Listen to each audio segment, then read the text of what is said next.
ce que je vais faire, c'est tout simplement cliquer sur le petit plus ici, et là vous avez toujours un petit message. Lorsque vous créez une photo superposée, elle est enregistrée en tant que nouvelle image. Et vous avez l'extension, .on photo, non destructive. D'accord, c'est non destructif. Ceci contient les données brutes complètes pour chaque couche que vous ajoutez. C'est rééditable dans ON1 Photo Raw et peut être exporté vers d'autres formats.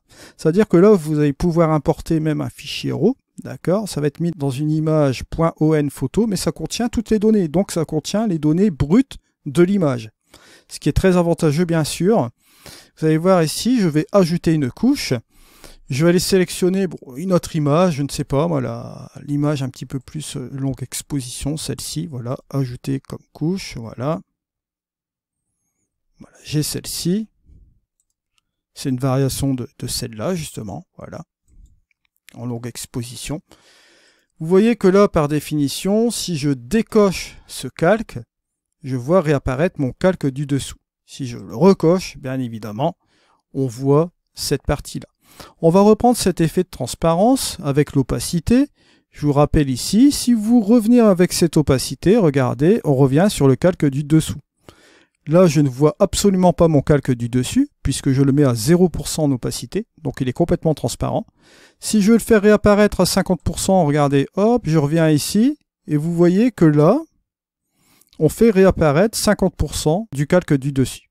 Et si on vient ici à 100%, on a 100% d'opacité, donc on prend l'image complète à 100% ici, et forcément l'image du dessous, on ne la voit pas, on a 100% de l'opacité du calque du dessus ici. Donc vous avez déjà une interaction avec le curseur d'opacité, comme vous le voyez ici. Ensuite, vous avez ce qu'on appelle les mélanges, les fameux modes de fusion. Les modes de fusion, ce sont des opérations qui vont s'effectuer entre les deux calques. Il faut savoir que lorsque vous allez travailler avec des calques, dont notamment ici on en a deux, la chose qu'il faut savoir au niveau du mode de fusion, lorsque vous allez être sur une sélection active d'un calque comme celui-ci, celui du dessus, d'accord, lorsque vous allez attribuer un mode de fusion, ce mode de fusion va interagir entre le calque du dessus et le calque du dessous. Comment va-t-il interagir? C'est très simple. Vous allez avoir des formules mathématiques, que ce soit des additions, des soustractions, un petit peu comme cela. Vous allez faire réapparaître certains pixels, les pixels clairs plutôt que les pixels sombres. Et toutes ces opérations-là, entre l'interaction de ces deux calques, ça va vous donner un résultat. Par exemple ici, on va aller directement dans ce mode de fusion. Si vous allez dans le mode assombrir, boum, voilà. Vous avez un mode de fusion qui s'effectue entre ce calque du dessus et ce calque du dessous. Le mode assombrir, vous voyez, bon, ça nous donne ce résultat-là. Chaque mode de fusion a une opération particulière entre les deux calques. Ça peut être intéressant, vous allez voir ici, bon, notamment le multiplier, ça va assombrir, la brûlure de couleur, vous voyez un petit peu les différentes choses que ça peut vous donner ici. Vous avez la possibilité de jouer avec ces différentes choses que vous voyez juste comme cela. Alors, bien évidemment, bien comprendre que ces interactions vont être assez particulières lorsque vous allez jouer, bien sûr, avec vos calques. Selon le mode de fusion, ça va être relativement intéressant d'y jouer.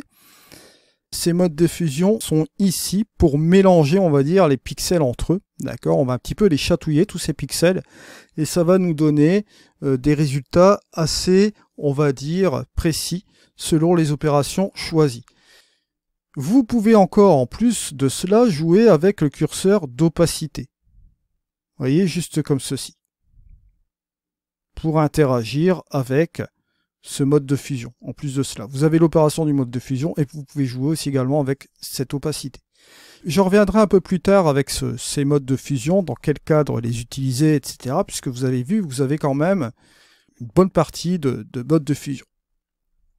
Bien sûr, ça peut vous être utile si vous voulez, par exemple, faire un dodge and burn sur une partie de votre image et utiliser aussi également le masquage. Ça, on en viendra aussi juste après. Ça peut être pratique aussi. Si par exemple, vous voulez vous mettre ici, vous voyez que vous avez la lumière douce ou la lumière forte. La lumière douce ici qui est relativement intéressante. Regardez, hop, on va se remettre ici. Je suis en lumière douce, en mélange. Vous voyez, ça donne cette interaction-là. Je vais inverser mon masque. Comme je suis en lumière douce sur ce masque, je vais vous montrer un petit truc. Je vais réduire ici ma brosse. Je vais me mettre en plus. Shift X. Me mettre en opacité, on va dire, un petit peu plus contrôlée, allez à 10%, voilà, comme cela. Et je vais commencer à peindre cette partie de mon image.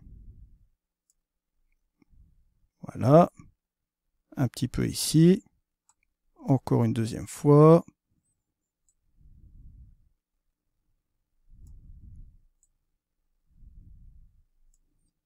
Juste comme cela. Bon, vous voyez, j'ai fait un truc léger, là, hein, surtout à 10% d'opacité, vous imaginez bien. Regardez, on va faire le avant-après. Hop, avant, après, avant, après. Bon, là, j'ai un petit peu débordé au niveau du ciel. Mais pour bien que vous compreniez, vous voyez que là, ici, on a rajouté quelque chose de relativement intéressant. Une petite présence ici sur la couleur aussi en même temps. Ça nous donne des choses vraiment ici super cool sur notre image. Donc ça vous permet par exemple ici de rajouter un peu de relief, de présence ici assez particulière avec cette lumière douce. D'accord? Sur un peu les parties, on va dire, les plus claires. Je peux aller encore au-dessus et dupliquer ce calque. Pourquoi pas? On peut le faire. On va le dupliquer. Et là, cette fois-ci, au lieu de me mettre en lumière douce sur ce calque, je vais me mettre en lumière forte. D'accord? Je vais même réinitialiser mon masque et je vais l'inverser. Je me mets toujours en opacité 10%. Toujours en plus. Et là, cette fois-ci, je vais jouer sur les parties les plus sombres. On va regarder ce que ça donne. Hop, vous voyez. Ça nous donne une certaine présence ici en même temps, sur les parties les plus sombres.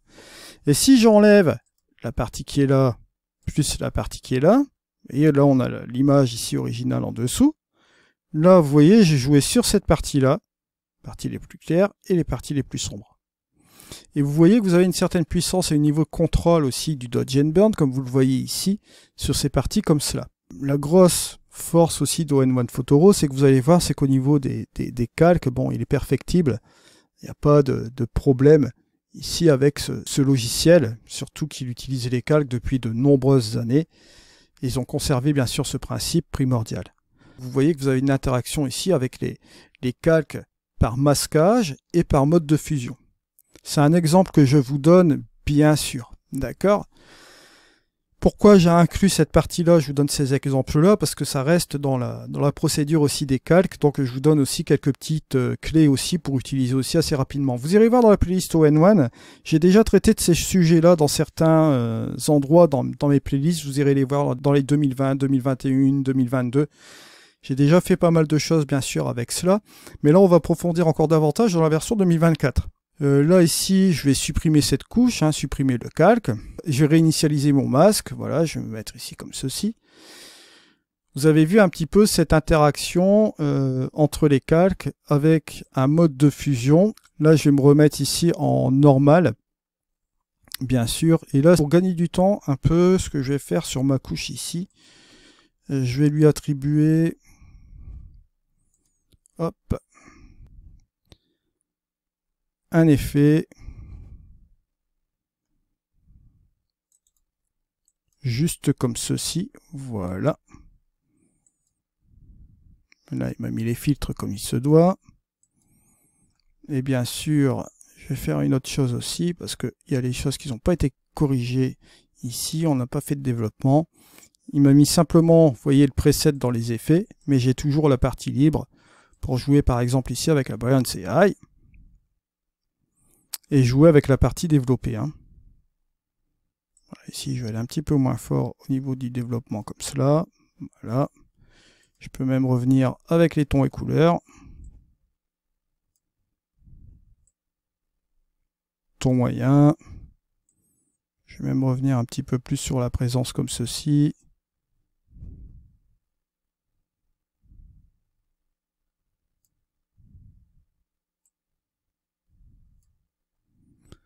Voilà, je vais rester un petit peu comme cela. Voilà.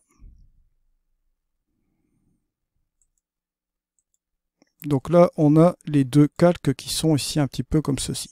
Voilà, celle-ci est un petit peu plus claire. Voilà, on va rester comme cela. Alors, vous avez les attributs. Vous allez dans ces trois lignes-là.